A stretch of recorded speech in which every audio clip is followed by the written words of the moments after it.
Selamat pagi. Assalamualaikum warahmatullahi wabarakatuh. Selamat siang, Bapak Ibu semuanya. Saya akan mempresentasikan hasil tugas integrasi saya yang kedua. Tema saya mendapatkan hasil humanitarian logistik yang kedua yang terkena dampak pandemi COVID-19. Saya mengambil judul analisis pemodelan pendistribusian APD ke wilayah Jakarta Utara menggunakan analogi dengan studi kasus BNPB. Perkenalkan, saya Maria Efektiviani Panjaitan dari 3 Logistik Boleh lanjut? Latar belakang di sini pada saat COVID-19 akan dijelaskan adalah penyakit coronavirus adalah penyakit menular yang disebabkan oleh virus Herpes Acute Respiratory Syndrome Coronavirus 2 yang dapat ditularkan melalui manusia ke manusia, di mana sebagian besar orang yang terinfeksi COVID akan mengalami penyakit pernapasan ringan hingga sedang dan sembuh tanpa melakukan perawatan khusus. Dengan terjadinya COVID tersebut, beberapa negara yang terkena juga dampak negara ke Indonesia. Terjadi pada bulan Maret 2020, pada saat itu hanya terkena 2 orang, tetapi sudah merambat ke berbagai masyarakat yang menyebabkan angka pasien COVID pada bulan Maret sangat meningkat tajam. Oleh sebab itu, APD yang disiapkan oleh beberapa rumah sakit hanya terbatas dan beberapa rumah sakit saja yang mempunyai fasilitas dan penggunaan APD tersebut. Oleh sebab itu, kami akan mengangkat masalah ini karena pada saat itu saya melihat sendiri pada saat pendistribusian APD masih sangat kurang, yang menyebabkan beberapa rumah sakit tidak mendapatkan APD yang telah diberikan oleh negara. Oleh sebab itu, negara membeli barang APD ke luar negeri yang menyebabkan biaya terbuang sangat mahal, yang sebenarnya Indonesia sendiri bisa membuat APD tersebut. Oleh sebab itu, banyak sebagai masyarakat yang menyalahgunakan kesempatan tersebut untuk menimbun beberapa APD yang mereka beli dan mereka akan jual belikan dengan harga yang sangat mahal, yang sebenarnya itu tidak sama sekali menguntungkan bagi masyarakat. Untuk masalah di sini, saya mengambil apa saja sih yang menyebabkan keterlambatan pendistribusian APD. Terus yang kedua, bagaimana supaya pendistribusian APD dapat diberikan secara merata dengan efektif dan efisien. Tujuan penelitian tersebut, saya untuk penilaian faktor apa saja yang menyebabkan keterlambatan pendistribusian APD, terus mengetahui hal apa saja yang harus dilakukan supaya pada saat pendistribusian APD dapat berjalan dengan lancar dan tepat waktu. Boleh lanjut?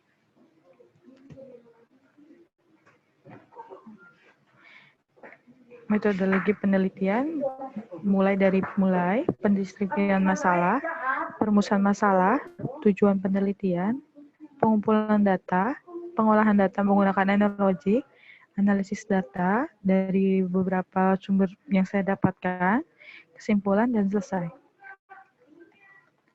Lanjut.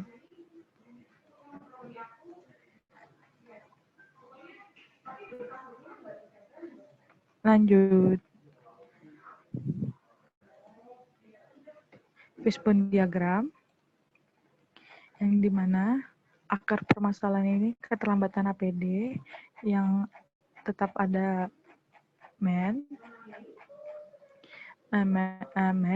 di sini adalah kurangnya perawat yang membantu para pasien COVID, serta kurangnya pengetahuan mengenai APD.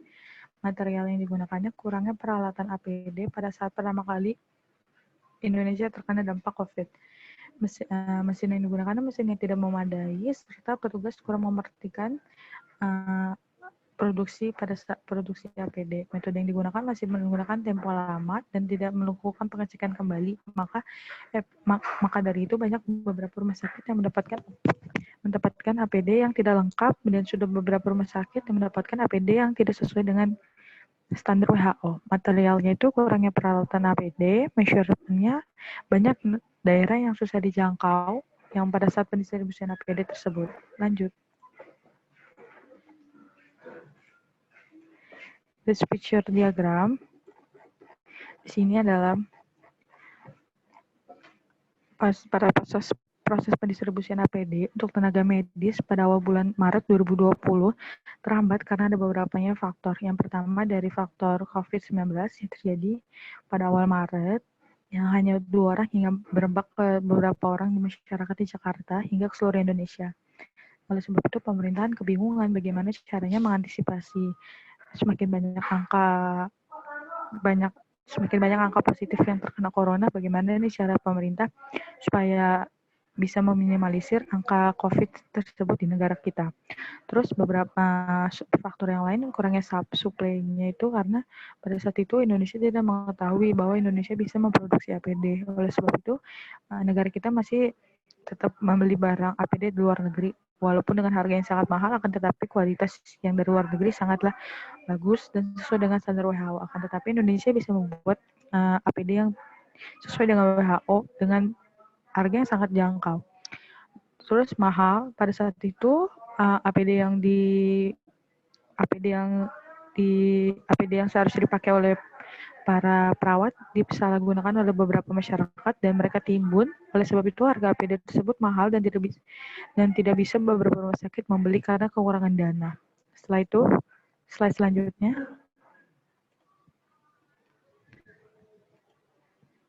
Slide selanjutnya. Parameterisasi. Bisa dilihat di sini parameterisasi yang akan saya olah untuk diuji di analogik tersebut. Lanjut.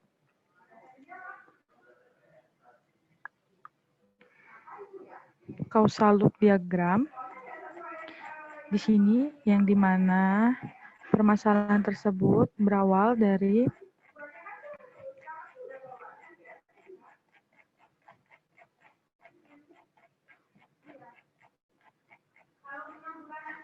pasien COVID yang mempengaruhi peningkatan banyaknya permintaan APD, serta banyaknya permintaan APD mempengaruhi keterlambatan dalam memenuhi banyaknya permintaan APD di rumah sakit. PSBB yang menyebabkan beberapa rumah sakit mengalami keterlambatan pada saat proses pendistribusian, kurangnya vendor yang menyebabkan keterlambatan pada saat pendistribusian karena vendor tersebut bisa saja menaikkan harga karena mereka mempunyai stok timbun APD yang sangat banyak, serta harga APD mahal pada awal corona yang menimbun barang tersebut, yang menyebabkan barang tersebut langka di pasaran. Setelah itu birokrasi pemerintah yang membingungkan karena pada saat pertama kali kita tidak tahu bahwa negara kita bisa memproduksi, akan tetapi negara masih mengimpor dari luar negeri. Alokasi APD masih belum merata pada bulan Maret 2020 hingga anggaran APBN pada pembagian APD untuk tim paramedis. Ya, kalau misalnya dari segi stock flow bisa dilihat pada di sini. Selanjutnya, output yang akan diolah menjadi ini gambaran outputnya, bisa dilihat sendiri. Ya, selanjutnya, ya skenario pada tahap pertama saya akan terfokus pada kapasitas tahap pertama.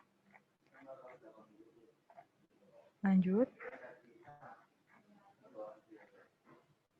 Ya, hasil dari output tersebut pertama kali dapat kita lihat bahwa terjadinya penurunan pemenuhan kebutuhan kapasitas APD pada tahap 1 dengan nilai 73.154.664 dikarenakan memang kapasitas dari tahap 1 terlalu kecil dengan nilai 800 dan pada tahap 2 dan tahap 3 pemenuhan dapat dilakukan dengan kapasitas APD pada tahap 2 sebesar 1.133.317.055 dan tahap 3 sebesar 6.192.513. Dari skenario yang sudah dilakukan dapat kita lihat bahwa dengan melakukan peningkatan pada kapasitas tahap 1 sebesar 1.200 maka kapasitas APD di tahap 1 dapat dipenuhi dan tidak terjadi pengurangan pemenuhan kebutuhan dengan nilai kapasitas APD pada tahap 1 sebesar 317.603.544 dengan kapasitas tahap 2 sebesar 1.133.317.055 dan tahap 3 sebesar 6.192.513.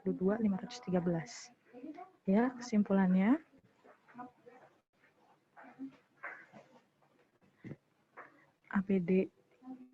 APD dapat berjalan dengan lancar dan tidak terjadinya pada proses pendistribusian dapat distribusi hingga ke seluruh penjuru di Indonesia. Serta BNPB dapat memberikan kontribusi pelayanan untuk masyarakat dalam proses pendistribusian hingga ke rumah sakit. Serta masyarakat dapat hidup tenang walaupun COVID tersebut belum tahu kapan akan hilang.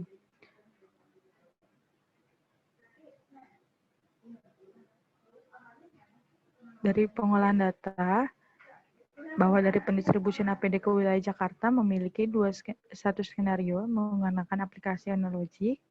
Pada output pertama, penurunan pemenuhan kebutuhan APD tahap 1 sebesar 73, 154, 64, dan pada tahap skenario 1, penambahan kapasitas APD dinaikkan sehingga output yang dihasilkan tidak mengalami penurunan. Dari pengolahan dapat menggunakan analogi, skenario yang terpilih yaitu skenario 1 karena kebutuhan APD terpenuhi. Sekian dari presentasi saya, mohon maaf bila ada penyampaian salah kata. Selamat siang.